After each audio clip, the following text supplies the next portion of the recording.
Hi, my name's Anna, and today I'm going to be talking to you about informal sorority recruitment. So, if you don't know anything about recruitment, or if you just become recruitment chair and need a little information, hopefully this video will help you out a little bit more.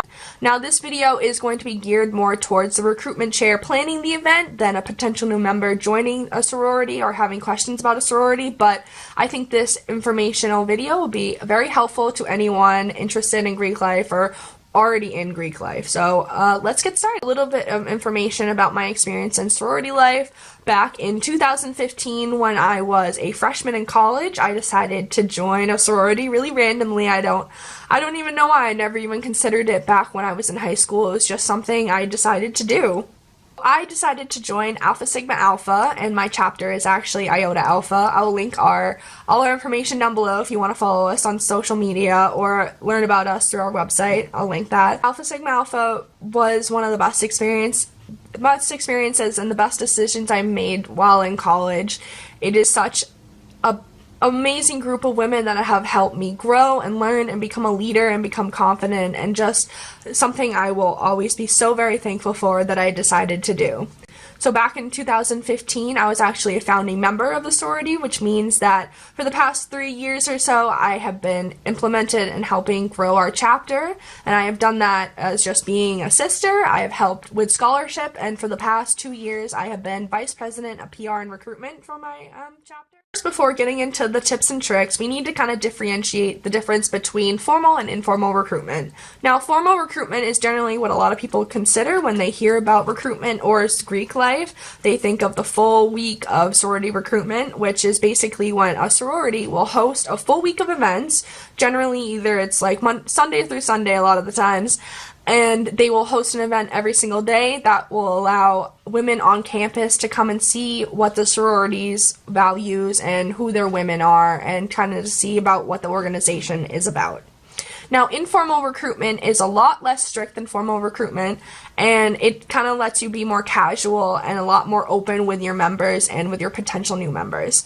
So formal recruitment has a lot of deadlines and a lot of timing and a lot of decisions, and it's very down to a T. It's what people are wearing needs to be down to a T. The time that you start, the time that you end, every single thing is very planned out and very meticulous.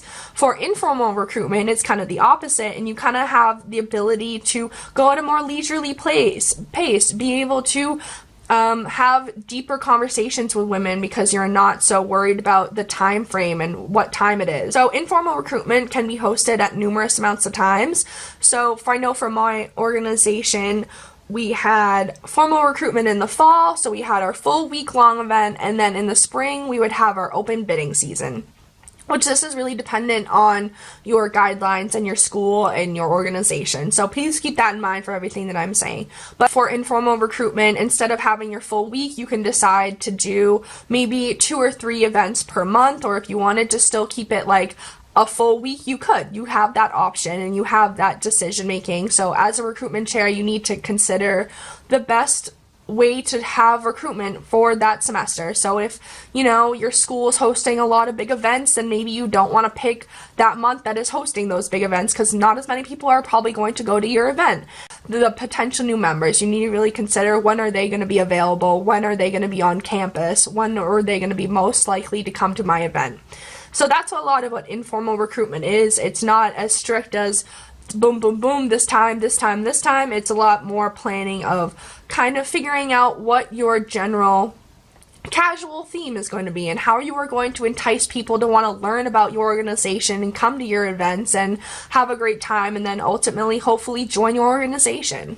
So let's get into some of the tips and tricks. So tip number 1 is going to be, make sure you know all your guidelines, rules, and anything else that you need to know ahead of time. If you're just starting out to be your recruitment chair, you need to know what all your expectations are and what you need to be doing. Don't try to read up on all your guidelines in the middle of the semester when you already should have known what your job was supposed to be. I say really take that opportunity before you even plan or start anything. Is just read what you need to be doing. Understand what your guidelines are for your school. If you have your NPC, which is National Panhellenic Council, if you have those rules, how you can apply them to your events, how you can make sure that you are keeping in structure with everything.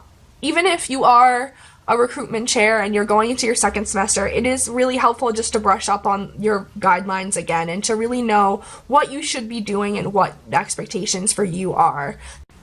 So, tip number 2 is to work on your PR plan. PR is so very important when it comes to recruitment, and it kind of can be lost in translation in informal recruitment.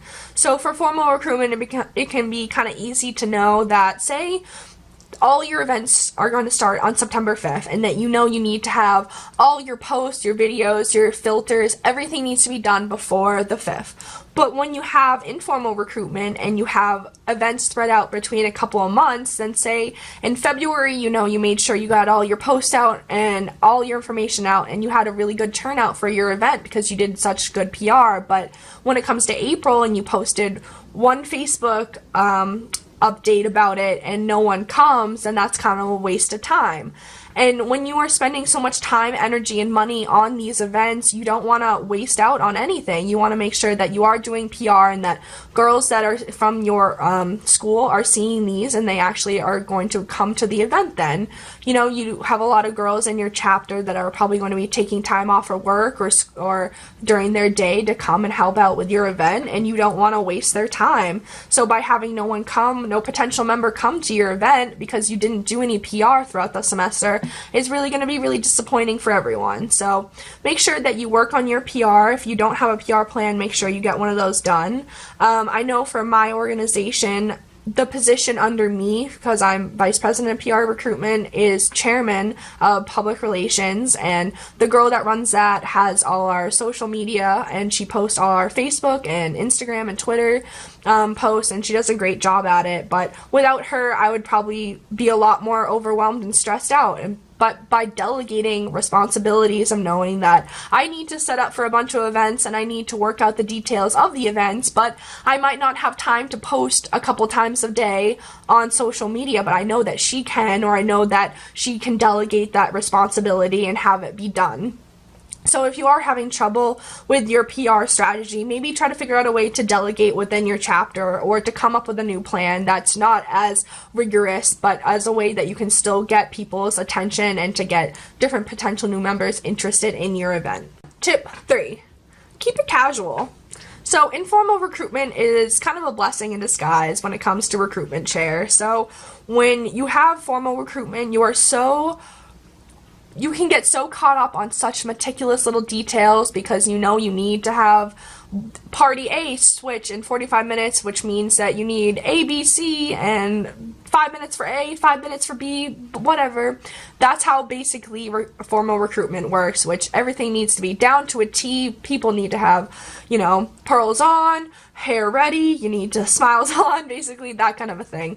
But informal recruitment is really special because it gives not only potential new members the opportunity to keep it more casual, but also the members. And when you have a more casual playing field, you are able to have deeper conversations with those women.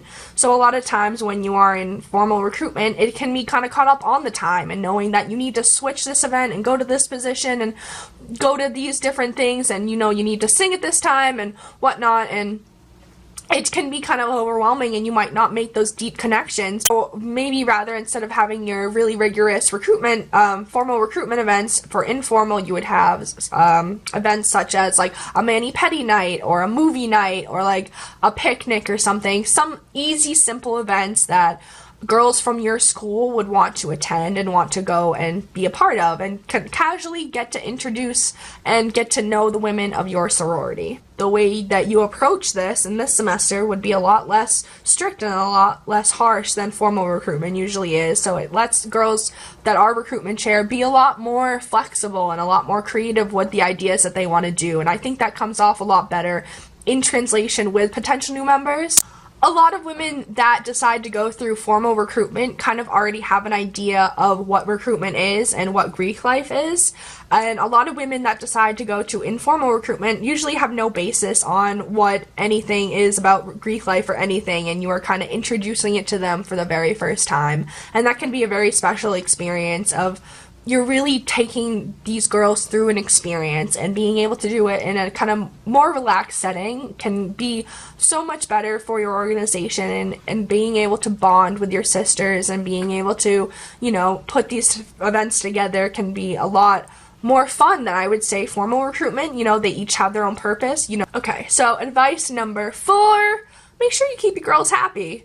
So a lot of the time as recruitment chair, you can get kind of caught up on making sure that the potential new member is happy, and that's obviously very important, is to give them a really good first impression and to make sure that they are comfortable in your event. But you know, you don't want to forget about the unsung heroes of your sisters that are going to be doing a lot of the legwork for this. You know, as recruitment chair, you can get kind of stressed out about, you know, decorations and timing and all these little tiny details, but you might overlook the most important ones, which are your sisters that are taking time out of their day to help you with their event, which is really, really special and important. And it's really important to recognize those people, and to recognize those who go above and beyond too. Is, you know, if you have a sister that helps and comes, you know, an hour early, stays an hour later, helps you with everything, you know, maybe at the next your next chapter event or your next event, maybe give them an even bigger shout out or a round of applause. Or before each event, try to do a pep talk for all your members and try to thank them and remind them why they're here and why they're doing this, and why it's so important for everyone to do such a good job during recruitment, and to be so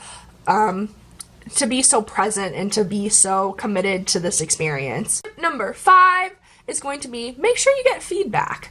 So a lot of time when you're in a position and you are new at it, it can be kind of like test and trial. You're just kind of seeing what works for the first time, and I know that's true for me. A lot of times when I do stuff, I don't know if it's going to work, and I kind of have to put myself out there and really hope that it is. But, you know, not everything you do is going to be successful all the time. So you want to make sure that you get feedback from your members. So what I like to do is I like to create a survey for my potential members that have just been introduced into my sorority, and my members that have already been there and that help put together the event. And you want to kind of tailor your different surveys for each different group. So basically, when I have all my potential new members survey, or basically there are new members at that point, it talks more about, did you feel like you were really included during this recruitment process? Which events did you like the most on a scale of 1 to 10?